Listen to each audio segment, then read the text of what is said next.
2023 Telangana police constable మెయిన్స్లో వచ్చిన ఆ ప్రశ్న కర్కట రేఖ ఎన్ని రాష్ట్రాల గుండా వెళ్ళుచున్నది అనే ప్రశ్న అడిగాడు.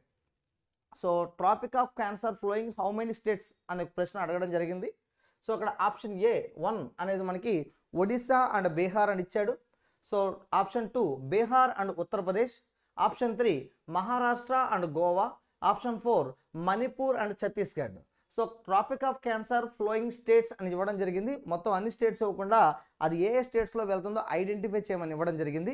అయితే ఇక్కడ మనకి కర్కట రేఖ అనేది జాగ్రత్తగా చూస్తే ట్రాపిక్ ఆఫ్ క్యాన్సర్ అని దేని పిలుస్తారంటే 23.5 డిగ్రీల 23.5 north latitude is called tropic of cancer. 23.5 డిగ్రీల ఉత్తర అక్షాంశాన్ని మనం కర్కట రేఖ అనే పేరుతో పిలుస్తాం. ఈ కర్కట రేఖ అనేది భారతదేశంలో ఎన్ని రాష్ట్రాల గుండా వెళ్తుందంటే 8 రాష్ట్రాల గుండా ప్రయాణిస్తుంది. So tropic of cancer flowing states in India అంటే 8. ఆ 8 రాష్ట్రాల్లో ఇది మొట్టమొదటిగా ప్రయాణించే రాష్ట్రము ఏం తీసుకోవాలంటే మనం మిజోరం రాష్ట్రం తీసుకోవాలి. మిజోరం రాష్ట్రం.